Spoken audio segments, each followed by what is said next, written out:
Buenas tardes chicos, hoy vamos a comenzar la clase de Matemáticas 2 en continuación al primer tema que era ángulos. Vamos a ver el último tema de acuerdo a este tipo de elemento que son los ángulos.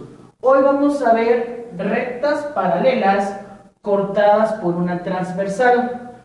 Cuando pasa esto de forma esquemática forman 8 ángulos. Estos ángulos, si nosotros lo consideramos por su posición relativa, a este lo llamamos ángulos conjugados, ¿sí? Para entender un poquito este tema, vamos a retomar simbología que ya hemos visto anteriormente, más aparte nuevas condiciones que nos van a ayudar a poder determinar los valores de estos 8 ángulos. Comenzamos. Primero, de acuerdo a lo que dice rectas paralelas, entonces, para definir cómo es conceptualmente este tema, lo vamos a definir así. Dada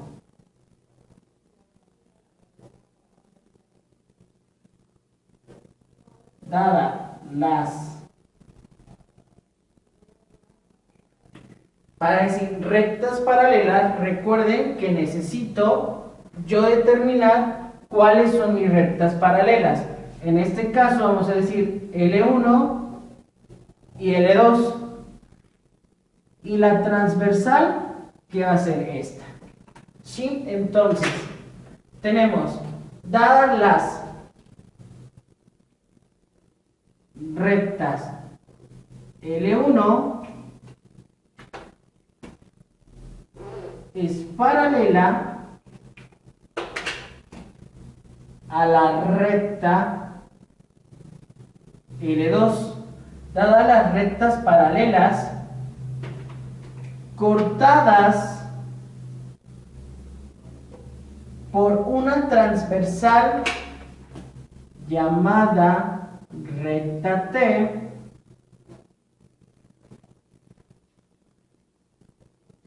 será la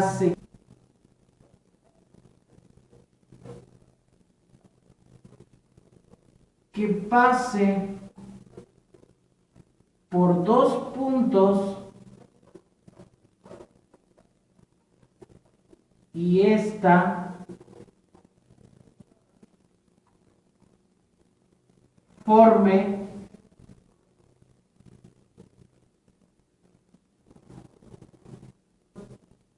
ángulos. Entonces, para definir qué son las rectas paralelas cortadas por una transversal, necesitamos entender, dadas las rectas L1 y L2 son paralelas. Paralelas quiere decir que tienen la misma dirección, pero no la misma posición y no se cortan entre sí. Dice que la recta L1 y L2 son cortadas, esto quiere decir son cortadas por transversal. ¿Cuál es la transversal? Esta, que está aquí de forma inclinada, que llamamos recta T. Será la secante que pase por dos puntos.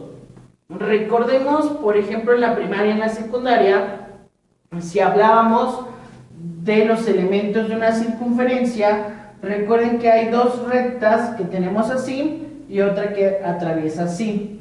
Esta se llama tangente y va a pasar por un punto, pero si hablamos de una secante, pasa directamente por dos puntos. Es importante que determinen que esta secante pasa por dos puntos. ¿Cuál va a ser este punto? Aquí y acá, ¿sí? Teniendo esos dos puntos, obviamente dice, y esta va a formar 8 ángulos. 1, 2, 3, 4, 5, 6, 7, 8. Si nos damos cuenta, esa numeración va dirigida a las manecillas del reloj, o sea, de izquierda a derecha. 1, 2, 3, 4, 5, 6, 7 y 8.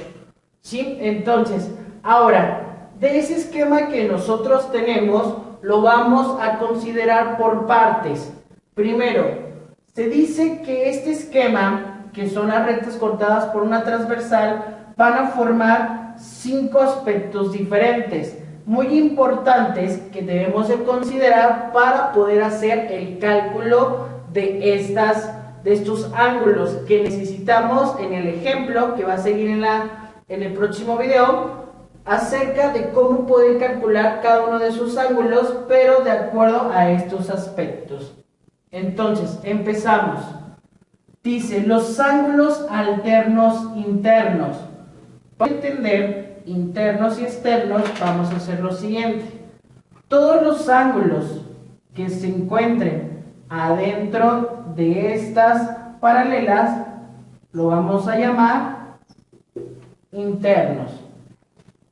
Y los que se encuentren en la parte de afuera, obviamente, van a ser la parte externa. ¿Sale? Entonces, considerando esto, vamos a decir cuáles son los ángulos alternos internos. Alterno quiere decir que si yo estoy acá, su alterno va a ser al contrario. Es, por ejemplo, decir, si yo aquí hago una suma, si la voy a cambiar al otro lado, esa suma va a cambiar, va a ser negativa. Aquí va a ser lo igual. Vamos a ver. Ángulos alternos internos. Aquí están los internos. Empezamos por el ángulo 3. Decimos, el ángulo 3 va a ser igual a su alterno. Si este está de este lado, no va a ser lo opuesto. En este caso decimos que el 5 es su alterno interno del ángulo 3. Y también tenemos otra, que es el número 4.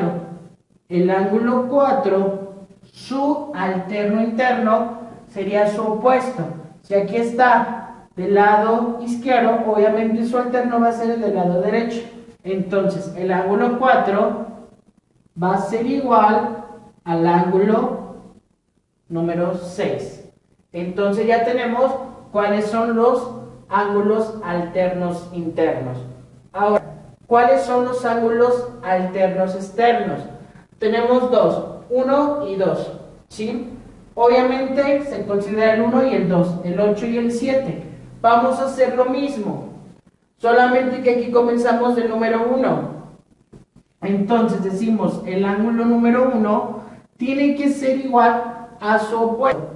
El 1 está arriba, ¿sí? Y está del lado izquierdo. Su alterno va a ser del lado derecho, pero que se va a encontrar en la parte inferior externa. En este caso decimos que es el ángulo número 7. Y el ángulo número 2, que ahora está en la parte derecha, entonces vamos a cambiar al lado alterno. En este caso va a ser izquierda, que está en la parte inferior exterior. En este caso hablamos del ángulo número 8. ¿Por qué necesitamos comprender esto? Porque cuando veamos los cálculos, yo puedo decir aquí que este mide 60 grados. Sabemos que el número 2, su alterno va a medir lo mismo. Entonces, si aquí mide 60, obviamente el 8 va a medir 60. Para eso es este manejo de comprensión, para que ustedes vayan observando. Ahora dice, ¿cuáles son los ángulos correspondientes? ¿A qué llamamos como ángulos correspondientes? Son aquellos que nos van a permitir alternar cada uno de ellos, pero sin modificarlo. ¿A qué voy a ir con esto? Vamos a ver. Se dice que este ángulo va a ser su opuesto a este. Sí, o sea, el 1 va a ser igual que 3. El 1 va a ser igual que el ángulo 3. 1 con 3. 2 con 4. es igual a 4. ¿Sí? 5 con el ángulo 5 va a ser igual al ángulo 7. Y el ángulo 6 va a ser igual al ángulo 8. ¿Por qué se dicen ángulos correspondientes? Porque el número 2 con el 3 no pueden ser iguales. Este tiene una magnitud y este tiene otra. Si yo sumo el 2 con el 3, de aquí hasta acá son 180 grados. Quiere decir que son ángulos suplementarios. Entonces, el 1 no puede medir lo mismo que el 2. Entonces, por eso se llaman correspondientes. Son alternos. 1 con 3, 2 con 4, 5 con 7, 6 con 8. Pero cuando hablamos de ángulos correspondientes, vamos con los colaterales internos. Los colaterales internos quiere decir aquellos que van a ser sumados, pero van a tener una misma igualdad. Quiere decir que van a tener el mismo resultado. Por ejemplo, el ángulo, estamos hablando de los internos, el ángulo 4 más el ángulo 5 va a ser igual a 180. Estamos hablando de los internos, o sea, de esta parte. Quiere decir que el ángulo que mide 4 más el ángulo que mide 5, entre los dos me tienen que dar 180. Y el ángulo 3 más el ángulo 6 quedar 180. ¿Sí? Recuerden, 4 es el mismo que 6, el 5 es el mismo que 3. Siempre con lo que nosotros estamos denotando. Por favor, no se equivoquen ni se revuelvan. Entiendan bien, vuelvo a explicar. Ahora con los externos. Colateral quiere decir los que están de este lado. Y colateral los que están del otro lado. ¿Sí? Los colaterales son de este lado. Decimos 4 y 5 suman 180. 3 y 6 suman 180. Entonces, vamos con los laterales, o sea, los que están de este lado, pero que están en la parte exterior. ¿Quién está exterior? 1 y 8. Entonces decimos, el ángulo 1 más el ángulo 8 me tiene igual a 180. Son suplementarios. Y el ángulo 2 más el ángulo 7 me va a dar igual a 180. Entonces, cuando hablamos de ángulos laterales internos y externos, su cálculo nos tiene que dar igual siempre en 180 grados. ¿Sí? Espero que vayamos entendiendo esto, porque de aquí vamos a empezar a hacer un ejemplo y de ahí les dejaré un ejercicio muy sencillo, pero que vayan determinando cada una de estas pautas para que ustedes comiencen a entender. ¿Sale?